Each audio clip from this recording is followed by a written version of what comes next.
감사원에서 이제 사고가 많이 발생됐던 이렇게 시설물들을 조사하다 보니까 그 원인이 기후 변화와 좀 관련이 있다 하는 시설물들이 공이다 이런 시설물들이 포함이 된 겁니다. 이런 부분들이 시설물의 내구성을 저하시키기도 하고요. 또 추가적인 외력으로 작용되기도 해서 멀쩡하던 시설물들이 그런 부분들의 영향을 받게 되면 취약한 요소로 이제 바뀌게 되어서 시설물 사고로 이어진다. 기후 변화라고 얘기하는 부분도 한 번도 살아보지 못한 조금 시대를 지금 살아가고 있다. 맞습니다. 처음 경험해보는 일이다 이러다 보니까 다양한 통계들을 분석을 통해 가지고 예방할 수 있는 그런 기술들을 연구하고 있다 이렇게 보시면 될 것 같습니다. 실시간 재난안전정보방송 재난안전119 안전토크 시간입니다. 어느덧 8월 말입니다. 이제 9월을 앞두고 있습니다. 극한 폭염과 폭우가 반복된 올여름은 기후변화의 위력을 실감한 그런 계절이었던 것 같습니다. 이렇게 급격한 기후변화는 도로나 교량과 같은 시설물 안전에도 큰 영향을 미친다고 하는데요. 오늘은 기후변화가 시설물 안전에 어떤 영향을 미치고 또 안전 확보 방안은 무엇인지 알아보도록 하겠습니다.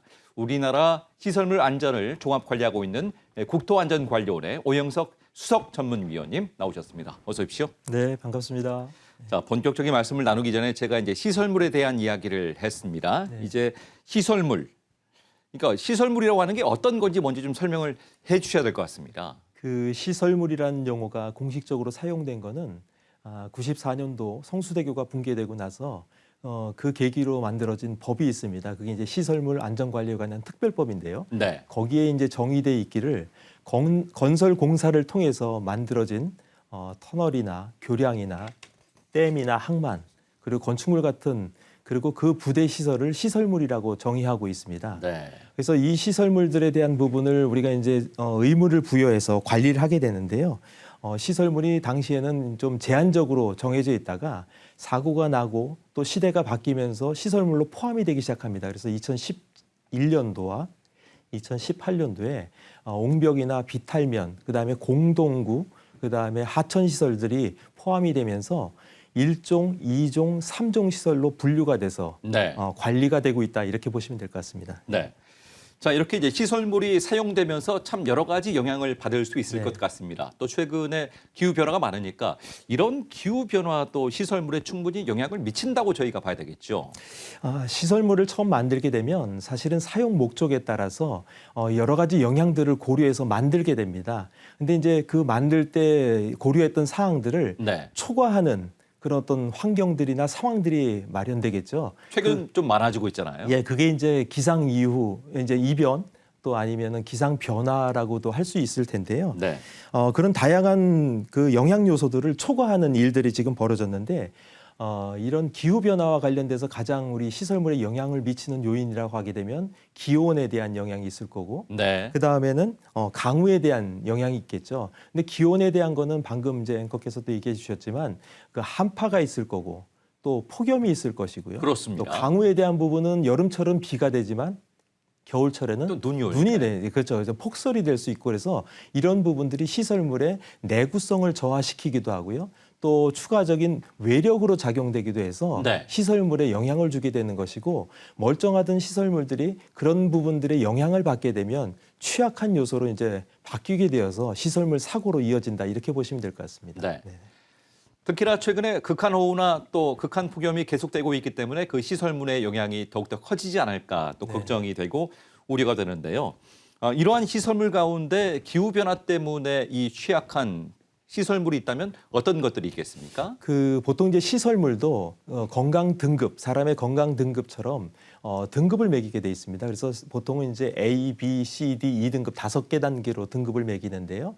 A 등급인 경우에는 굉장히 우수한 등급이고요. 그다음에 B 등급일 때는 양호한, C 등급이면 보통, 그다음에 미흡, 불량 이런 어떤 단계로 이제 평가를 하게 되는데 대부분 이제 D, E 등급 시설물이 좀 취약한 시설물이다 이렇게 보시면 될 것 같아요. 그런데 공교롭게도 이 D 등급이 많은 시설로 분류를 하자면 교량이 해당이 되고요. 그다음에 하천이 해당이 되고 그다음에 말씀하셨던 옹벽이나 비탈면들이 이제 해당이 되는데 24년도 작년이네요. 감사원에서 이제 사고가 많이 발생됐던 이렇게 시설물들을 조사하다 보니까 그 원인이 기후 변화와 좀 관련이 있다 하는 시설물들이 공이 다 이런 시설물들이 포함이 된 겁니다. 그렇군요. 교량이나 옹벽이나 아니면 또 비탈면이 해당이 돼서 저희들이 이제 좀 주요하게 생각을 하고 있고 이런 시설물들이 이런 기후 변화에 굉장히 취약해지고 취약 요소들이 있다 보니까 설계나 시공 과정 중에도 어떤 부분들을 반영을 해서 시설물을 만들어야 될지에 대해서 고민을 하고 있고 또 공용 중이라고 불리는 사용하는 기간 중에도 어떤 부분을 중점적으로 관리를 해서 안전을 도모할까를 지금 고민하고 있다 이렇게 보시면 될 것 같습니다. 예. 네. 지금 말씀해 주신 대로 교량이나 하천이나 옹벽이나 비탈면과 같은 그런 시설들, 네. 특히나 좀 위험한 시설들이다라고 말씀하셨습니다. 지난 7월이었죠. 집중호우로 경기도 오산시에서는 고가도로 옹벽이 무너지는 사고가 있었는데요. 관련 뉴스 두 개를 먼저 보시고 계속 이어나가도록 하겠습니다.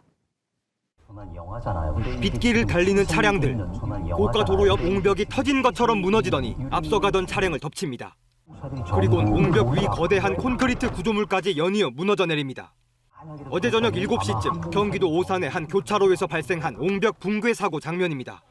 소방당국은 곧바로 굴착기를 동원해 구조에 나섰지만 180톤에 달하는 콘크리트 구조물 아래에서 운전자를 찾기까지 3시간이 걸렸습니다. 운전자는 심정지 상태로 병원으로 옮겨졌지만 끝내 숨졌습니다. 사고 현장입니다. 도로를 받치던 흙과 콘크리트 지지대가 무너져 내리면서 도로를 완전히 덮쳤고 바닥에는 사고 차량 잔해가 남아 있습니다. 그런데 사고 전날 옹벽 붕괴를 우려하는 민원이 오산시에 접수됐던 사실이 확인됐습니다. 사고 36시간 전 안전신문고를 통해 빗물 침투 시 붕괴가 우려된다는 민원이 접수됐다는 겁니다. 여기에 사고가 난 옹벽 위 도로에는 이미 지름 40cm가량의 땅꺼짐이 발생한 상태였습니다. 집중호우 문제만이 아닌 관리 소홀 가능성이 제기되는 대목입니다. 민원이 들어와서 경찰서하고 공고해가지고 통지를 했어요. 그래서 이 옹벽이 무너질 거라고는 상상도 못했어요. 경찰은 이번 사고가 중대 시민재해에 해당하는지 들여다보고 있고 국토부는 원인 조사, 경기도는 비슷한 도로에 대한 전수조사에 나서겠다고 밝혔습니다. 고가도로 옆 옹벽이 무너져 내리면서 차량을 덮칩니다. 사고 직전 비가 내리면 붕괴가 우려된다는 민원이 접수된 사실이 확인됐고 관리부실 논란이 제기됐습니다. 사고 6일 만에 경찰이 압수수색에 나섰습니다. 관리 주체인 오산시청과 시공사인 현대건설, 감리업체 국토안전관리원 등 3곳입니다. 특히 사고 직전 오산시와 경찰, 소방 관계자 등이 참여한 단체 대화방 대화내역도 입수했습니다. KBS 취재 결과 경찰은 사고가 난 옹벽뿐 아니라 맞은편 옹벽도 살펴보고 있는 것으로 확인됐습니다. 맞은편 옹벽은 7년 전 먼저 붕괴 사고가 있었는데 두 옹벽은 모두 이른바 보강토 공법으로 시공됐습니다. 2018년에 무너졌던 옹벽입니다. 이번에 무너진 구간과는 다른 공법으로 새롭게 지어진 모습을 확인할 수 있습니다. 당시 사고 이후 이루어진 정밀안전진단 보고서입니다. 유실되지 않은 나머지 구간까지 전체를 철거한 뒤 새 공법으로 다시 시공해야 한다고 결론 내렸습니다. 이미 7년 전부터 해당 공법으로 시공된 옹벽에 대한 붕괴 우려 의견이 제시된 겁니다. 이번에 무너진 옹벽 역시 2023년 이후 5번의 점검에서 누수 등 문제가 지적돼 왔지만 재시공은 이루어지지 않았습니다. KBS 뉴스 황다입니다. 지난달 중순에 엄청난 이슈를 남겼던 그런 사고였습니다. 지금 보신 대로 블랙박스에 그대로 그 사고 장면이 담겼기 때문에 더 충격이 컸던 것 같고요. 또 사고조사위원회를 구성을 해서 이제 조사를 했다고 제가 이야기를 들었는데 혹시 결과가 나왔습니까? 아직 조사 과정에 있고요. 지난 이제 사고 난 이후에 바로 이제 사고조사위원회가 꾸려졌습니다. 그리고 인명 피해가 나다 보니까 사법당국에서도 이제 조사를 같이 하고 있는 그런 상황이라서 결과가 나오기까지는 한 2개월 이상 좀 걸릴 거라 이렇게 저희들이 생각을 하고 있고 9월 말 정도 아마 결과가 나오지 않을까 이렇게 저희들은 보고 있고요. 네. 여기 이제 사고조사위원회를 꾸리게 되면 이제 저희가 이제 간사 역할을 하는 기관이다 보니까 사고조사위원들을 구성하게 되는데 대부분 이제 이 보강토옹벽과 관련돼 있는 토질 기술자들, 네. 그다음에 설계에 반영했던 내용들, 시공 기술자들, 뭐 전문가들이 이제 한 12명 정도로 구성이 돼서 지금 사고조사위원회가 운영이 되고 있다 이렇게 보시면 될 것 같습니다. 네. 지금 기자 리포팅에서도 보강토 옹벽이라는 이야기가 네, 나왔었고 방금 위원님께서도 이제 보강토 옹벽에 대해서 언급을 하셨습니다만은 이 보강토 옹벽이 어떤 형태의 옹벽이라고 저희가 이해를 하면 됩니까? 뭐 일반 옹벽의 일종이다 이렇게 보시면 될 것 같은데요. 흔히들 이제 옹벽 하게 되면은 흙을 쌓거나 또 깎거나 했을 때 그 토합을 견뎌내기 위해서 건설되는 그런 구조물입니다. 그래서 이제 종류를 살펴보게 되면 사용 목적에 따라서는 지금 이제 사고가 났던 것처럼 네. 도로 옹벽이 있을 수 있고 철도 옹벽이 있을 수 있고요. 또 주택가에 또 이제 우리들이 옹벽을 쉽게 접할 수 있는 그런 옹벽들이 있을 수 있고 또 재료 특성에 따라서는 콘크리트 옹벽이 있을 수 있고 네. 사고가 났던 이제 보강토 옹벽 또 석축 그다음에 돌망태라고 해서 이렇게 철망 안에다가 돌을 집어넣어서 만드는 일종의 이제 공학적으로는 개비온 옹벽이라고 하는데 그런 형식의 옹벽이 있을 수 있고요. 네. 또한 이제 형상에 따라서는 잘 모르시겠지만 알파벳을 따라서 I형 옹벽, L형 옹벽, 또 역T형 옹벽 이런 어떤 옹벽들로 분류가 되는데 지금 그림에서 나오고 있네요. 네, 그렇습니다.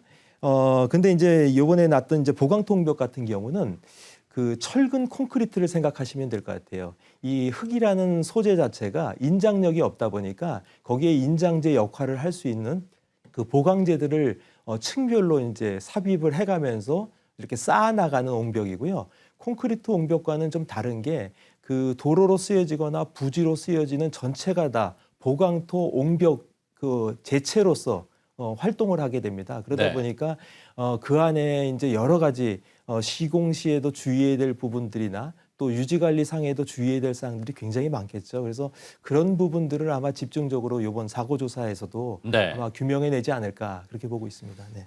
지금 설명을 자세하게 해주셨습니다만은 네네. 우리가 흔히 아는 옹벽은 이제 콘크리트 옹벽이라고 네, 저희가 네. 생각이 되고요. 네네. 보강토 옹벽에 대해서 설명을 또 해주셨는데 구체적으로 두 차이점이 좀 있는 겁니까? 콘크리트 옹벽 하게 되면 말 그대로 이제 콘크리트 소재로 해서 벽체를 만드는데 이 보강토 옹벽 하게 되면 보강재는 그 보여지는 벽체만 그러니까 전면이라고 얘기를 하는데 전면부만 있는 것이 아니고 네. 그 뒤에 있는 뒤체움도 있고요. 그리고 나서 또 이 바닥면도 또 있게 돼요. 그리고 보강재가 삽입이 되는 거죠. 네. 그래서 보통 이제 층을 20cm 내지는 30cm 높이로 이렇게 단을 쌓아가면서 축조하는 그런 형태의 보강 옹벽이라고 보시면 될 것 같은데 네. 그러다 보니까 전체적인 거동이 전면에 있는 벽체부라고 하는 전면 벽체부가 있을 거고 또 그 안에 삽입되어 있는 보강재가 있을 것이고 네. 또 거기에 쌓여져 있는 흙들 그걸 이제 뒤체험재라고 얘기를 하는데 그 흙들이 다 유기적으로 잘 이렇게 구성이 돼 있고 잘 뭐랄까 다짐이 잘 이루어져야지만 네. 한꺼번에 거동을 할 때 안전하게 거동을 할 수 있다 이렇게 보시면 될 것 같습니다. 네, 알겠습니다. 네. 일부에서는 이 콘크리트 옹벽보다 보강토 옹벽이 약간 취약하다. 뭐 이런 이야기도 있던데요. 어떨까요?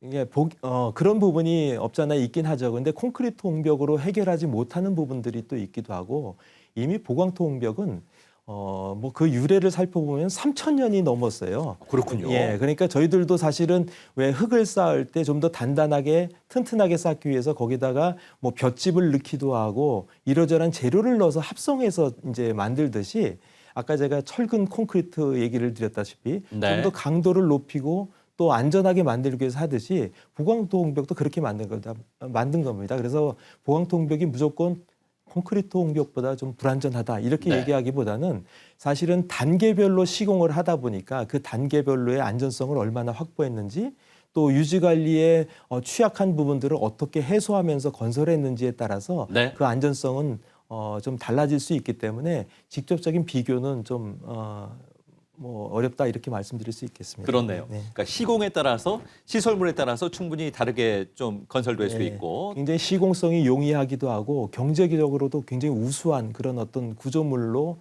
이미 저희들이 오랫동안 써왔었기 때문에 네. 근본 사고만 놓고 콘크리트와 보강토 옹벽의 차이를 비교한다는 것은 좀 적절하지 않다 저는 그렇게 보고 있습니다. 네.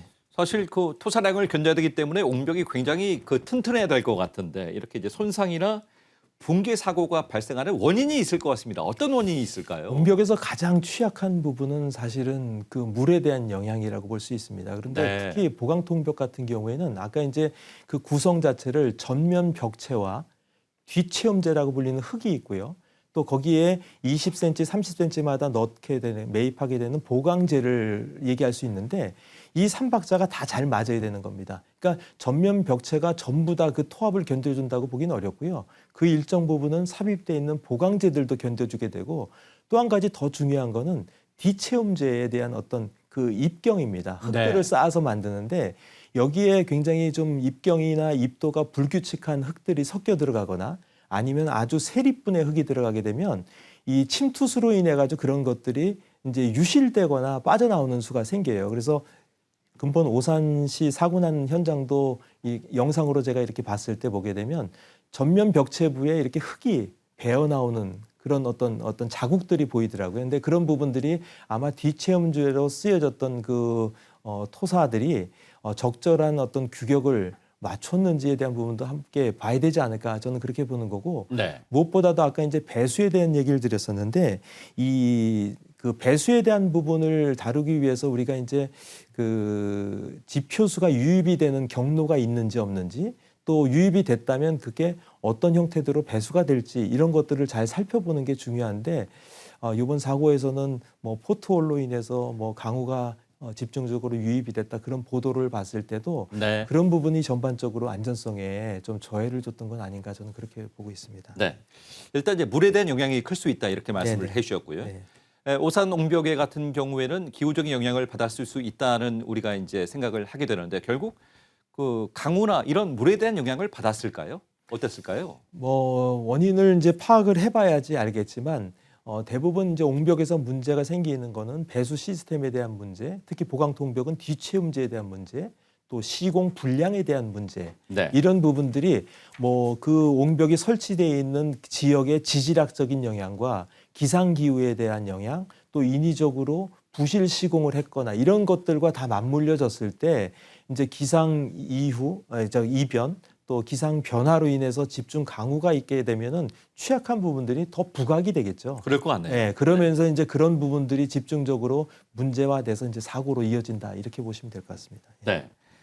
그 말씀하실 때 그 오산 옹벽 같은 경우에 포트홀의 증상도 좀 있었다 이렇게 말씀을 해주셨고 경찰과 오산시가 확인을 해보니까 고속도로의 그 통제가 이제 5시 30분에 이루어졌는데 그 하부 차로의 통제가 이루어지지 않았다는 거고요. 결국 이제 7시가 조금 지나가지고 옹벽이 붕괴가 되면서 하부 차로를 지나던 차량을 덮치는 그런 사고가 발생을 했다는 거 아닙니까?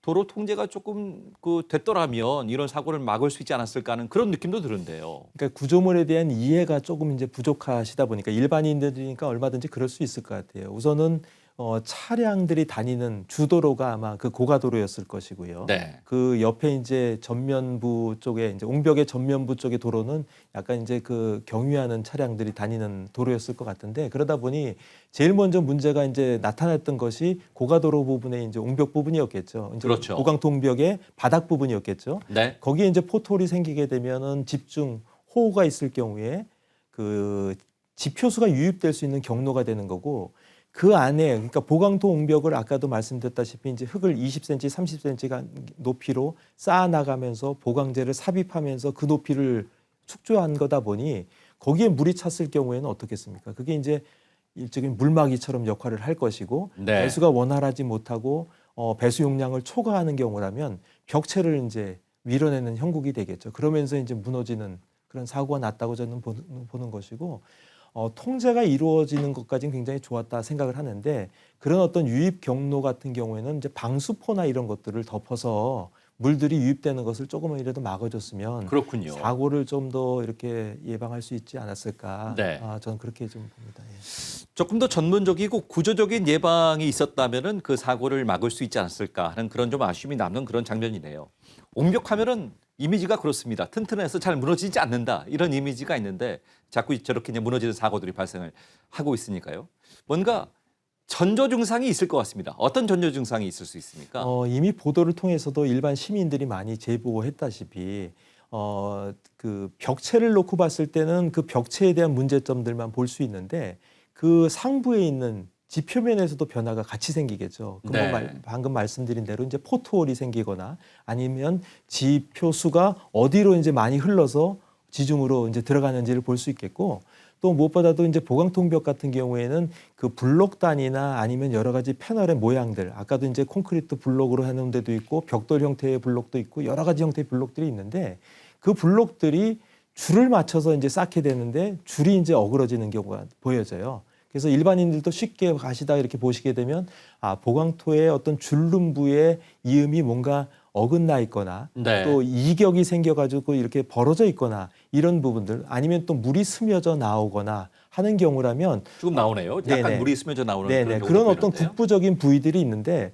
저런 부분들은 사실은 이제 배수에 대해서 어찌 보면은 좀 문제가 생긴 부분이다 이렇게 보시면 될 것 같고요. 네. 저런 것들이 이제 좀 더 심각해지게 되면 이제 균열로 이어지게 되고 보강통벽은 이미 이제 그 블록을 쌓아놓다 보니까 줄눈들이 있다 보니까 그 줄눈들이 어느 정도 그런 것들을 연성으로 이렇게 거동을 해주면서 네. 견뎌줄 수 있는 부분이 있는데 그런 부분들까지도 초과하게 되면 전도가 되죠. 이렇게 넘어가 버리는 일이 생기고 아까처럼 이제 중간 부분이 터져 나오는 경우도 생기고 그렇게 이제 사고들로 이어진다 이렇게 보시면 될 것 같습니다. 지금 저희가 자료 화면을 통해서도 봤습니다만은 네네. 지금 벽체부가 불룩하게 배가 나오는 것처럼 네네네. 불룩 나오는 경우들이 배부름이라고 이제 보통 배부름이라고 얘기하는군요. 얘기를 하고 넘어가는 걸 이제 전도라고 얘기를 하고 네. 또 균열이 생기기도 하고 보강통벽은 또 보기 좋은 게 줄을 잘 맞춰서 이렇게 배치를 해놓은 건데 그 줄눈이 어긋나거나 줄눈 간격들이 벌어지거나 하는 것들로 이제 문제가 생기고 있구나 하는 것들을 아실 수 있죠. 네. 그러니까 그런 것들이 이제 전조 증상인데요. 네네. 갑자기 궁금해지는데요. 네네. 그런 전조 증상이 보이면 네네. 우리는 되게 네. 저게 저 배부름 현상이 생겼네. 네네. 약간 균열이 갔네. 네네. 정도로 하고 지나간단 말입니다. 일반인들은 일반인들 다 그러시죠. 그렇죠. 예, 또 예. 우리가 어떻게 해야 됩니까? 그럴 경우에는 관계 부처에다 바로 이제 구청 같은 데다 연락을 주셔야 될 것 같고요. 지난 시간에 제가 이제 싱크홀과 관련돼서도 신고하는 어떤 얘기를 드렸잖아요. 그래서 네. 지방자치단체마다 이제 담당 부서들이 있기 때문에 거기 연락을 주시면 뭐 거기에 따른 이제 전문가들이 나와서 판단을 하고 그 허용 범위 내를 벗어났다 싶게 되면은 뭐 진단을 실시하거나 보수 보강을 실시한다는 결정을 내리겠죠. 근데 근본 오산시 같은 경우는 사실 그런 부분들이 조금 좀 뭐 제보가 있었음에도 불구하고 네. 조치가 잘 안 이루어졌다 뭐 이런 얘기들도 나오는데 정확한 건 아마 조사를 해야 될 텐데 사실 전문가들이 보면 금방 알 수 있는 내용들입니다. 그래서 더더군다나 인명 피해가 나다 보니까 그런 부분이 굉장히 안타깝게 느껴지는 부분이죠. 네. 저 같은 일반인이라도 네네. 그 정도의 뭔가 균열 증상이 있으면 충분히 네. 알 수 있으니까 네네. 빨리 신고하고 네. 뭔가 보강이 좀 이루어져야 되겠다는 그런 느낌이 드는데 그렇다면 이런 그 옹벽 안전을 위해서 좀 유의해야 될 사항이 있을 것 같습니다. 어떤 것들이 있겠습니까? 뭐 시공 당시에 우선은 굉장히 좀 조심을 해야 되는데 오늘 주제를 이제 보강통벽을 주로 이제 말씀을 좀 드리는데 네. 대부분의 결함 뭐 저희들이 통계학상으로 한 67% 정도라고 얘기를 해요. 그러니까 사고가 난 보강통벽의 유형을 보게 되면 초기의 결함들이 공용 중 사용 중에 여실히 잠재해 있다 나타나는 그 손상들로 인해 가지고 발생된 사고다 이렇게들 봅니다. 그래서 네.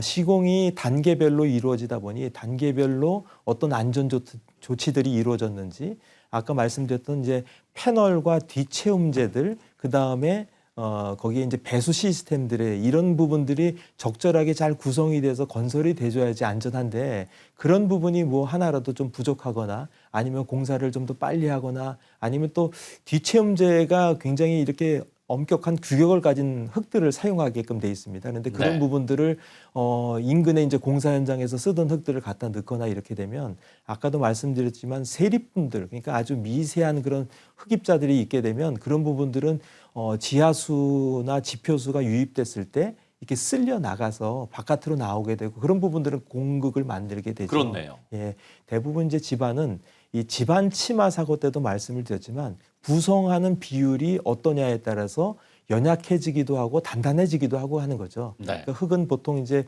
흙이 있고 공기가 있고 물이 있을 텐데 어떤 구성비가 더 많이 거기에 배합돼 있느냐에 따라서 그 거동 자체를 바꿔주기 때문에 네. 그런 부분들을 유난히 또 저희들이 유심히 또 살펴야 될 시설물 중에 하나가 이 보강통벽이다 이렇게 보시면 될 것 같습니다. 최근에 기후 변화가 아주 크기 때문에 특히나 이제 보강토 옹벽을 중심으로 해서 이제 옹벽에 대해서 계속 네네. 말씀을 해주셨고요.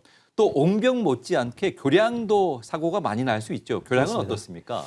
교량 같은 경우에도 사고가 이제 최근에 이제 많이 났지 않습니까? 그런데 이제 보통 이제 그 하천을 이제 이렇게 우리가 건너가기 위해서 다리들을 만들다 보니까 네. 하천에 이제 그 범람하는 그런 어떤 유량이 많아지게 되는 거죠. 이제 홍수위라고 얘기하는데 그 홍수위 자체가 굉장히 높아지거나 또 부유물들이 떠내려오다 보니까 교량을 이제 필요 이상의 그 외력들이 작동하게 됩니다. 그래서 교량을 넘어뜨리기도 하고 더군다나 또 물이 많아진다는 건 유속이 굉장히 빨라진다는 맞습니다. 얘기겠죠. 그러다 보니까 땅이 파여져 나가는데 유독 이제 변단면, 그러니까 유속이 흐르는데 좀 유속에 저항을 할 수 있는 부분이 교량의 그 교각이라고 불리는 부위인데 교각 바닥부의 땅들이 이제 파져 나갑니다. 보통 이제 세굴이라고 불리는데 그런 것들로 인해서 부등하게 이제 이 균형을 못 잡고 교량들이 무너지는 일들이 발생하고 있다 이렇게 보시면 될 것 같습니다. 네.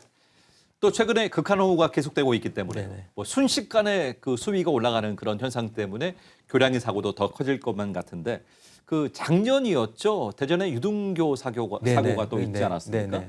그 안전진단을 받았을 때 B등급을 제가 받았다고 기억을 하고 있는데 네. 양호라고 아까 말씀을 하셨고요. 네네. 그런데도 사고가 났어요. 네, 그렇습니다. 근데 이 유등교는 아까도 처음에 말씀드렸다시피 이제 시설물을 분류할 때 1종 시설물, 2종 시설물, 3종 시설물로 분류한다는 했는데 이렇게 분류하는 체계는 이 등급별로 부여되는 의무가 좀 다릅니다. 즉 점검을 실시하는 수준과 어떤 시기가 좀 달라지는데 네. 유등교는 2등급 시설물이었어요. 그러다 보니까 보통 점검이 6개월마다 실시하는 정기안전점검 또 그다음에 2년마다 실시하는 정밀안전점검을 실시하는데 네. 이 점검 수준에서는 그 지금 뭐 이제 기후 변화로 인해 가지고 하천이 범람하고 세굴이 발생된다는 말씀했는데 그 세굴을 조사하는 어떤 그 과업이 의무가 아닙니다. 아주 정밀하게 그 들여다보기가 좀 힘들었겠군요. 네네 그렇게도 하고요. 또 한 가지는 이제 대부분 이종 시설물에서 이루어지는 정밀안전 점검에서 이루어지는 일들이 그럼 선택적으로 이루어지는 일들이 있다 보니까 표면적으로 이렇게 문제가 생기기 전에는 아주 전문가들이 아니라면 사실은 네. 그걸 쉽게 찾아내기가 어렵다 보니까 그렇겠습니다. 그런 문제가 좀 생겼다 이렇게 보시면 될 것 같습니다. 네. 참 그 어려워 보입니다. 네. 대책이 없을까요? 저희들은 그러다 보니까 이제 기준을 강화하는 노력들을 하는데 앞서 말씀드린 대로 아무리 기준을 강화를 하고 또 여러 가지 기술이 반영된다 하더라도 그것을 보고 판단하는 것은 기술 인력들이 되겠죠. 네. 그래서 저는 사실 개인적으로 기술 인력들에 대한 역량을 좀 높일 필요가 있다 이런 얘기를 하지만 근본적으로 그것은 좀 쉽지 않은 일이기도 하고 시간이 오래 걸리죠. 그러다 보니까 저희들은 이제 그 시설마다 그 시설물의 안전 및 유지 관리를 위한 세부 지침, 그러니까 시설물마다 이 시설물은 어떻게 점검이나 관리를 하세요 하는 어떤 지침서가 있는데 네. 그 지침서를 이제 개정을 하게 되는 것이고요. 앞서 말씀드린 정밀안전 점검에서 의무적으로 조사하게끔 안 돼 있는 세굴 조사를 좀 의무화를 시켜서 조사를 해야 되겠다 이런 얘기를 하고 있고요. 또 한 가지는 그건 이제 연내에 저희들이 이제 마무리를 지으려고 지금도 연구 용역을 수행하고 있다는 보시면 될 것 같습니다. 네. 세부 지침서를 조금 더 개선해서 보강하는 네네, 것들, 네. 뭐 굉장히 중요한 말씀을 계속 해주고 계십니다. 역시 기후 변화가 계속되고 있기 때문에 아주 근본적이고 실질적인 어떤 그 대응과 대책이 필요하겠다라고 생각되는데 어떤 대책을 또 검토를 하고 계십니까? 지금 저희들이 이제 실행에 직접적으로 옮기는 것은 고위험 이제 교량들을 우선은 좀 구분해 내야 될 거. 고위험이라고 하게 되면 아까도 말씀드렸지만 등급을 매겼을 때 D 등급이면서도 네. 취약한 시설물, 즉 이제 30년 이상이 되면 사람이 이제 고령화된 것처럼 시설물도 굉장히 노후화가 많이 진행된 시설물입니다. 그런 시설물들 저희들이 657개를 선정을 해서 연내에 그런 세굴에 대한 부분들을 다 이제 파악해내고 또 그런 부분들을 조사를 해가지고 거기에 따른 대책들을 지금 제시를 하고 있고요.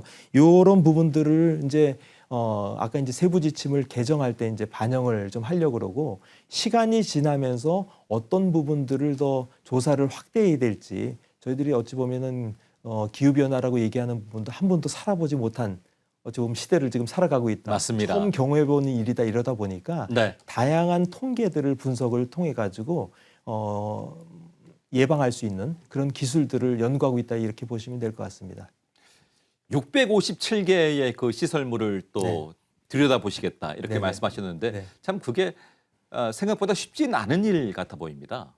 근데 보통 이제 시설물이라 하게 되면 동일한 공법으로 만들어지거나 동일한 시기에 만들어지거나 여러 이제 종류로 이제 그룹핑을 할 수가 있습니다. 그래서 네. 그런 것들이 어찌 보면 시설물을 분석하는데 굉장히 도움이 되는 어떤 내용입니다. 그래서 그렇군요. 저희들이 FMS라고 시설물 통합 관리하는 시스템이 있는데 모든 시설물에 대한 정보가 이제 그쪽으로 들어옵니다. 그래서 그 내용들을 보면서 이러저러한 시설물들의 카테고리를 정해서 그 시설물에 세굴이 이제 발생됐는지 여부를 이제 판단하게 되는 일이다 이렇게 보시면 될 것 같고 지난 2023년도인가요? 우리 네. 정자교가 무너졌을 때 같은 경우에도 정자교 형식으로 만들어진 교량이 그 분당 탄천 지역에 몇 개가 있는지 전수조사를 했던 사례가 있지 않습니까? 그런 식으로 비슷한 공법이지만 사고가 난 시설물은 낮지만 유사한 시설물은 또 어떻게 또 사고가 나지는 않을까 해가지고 저희들이 조사를 해가면서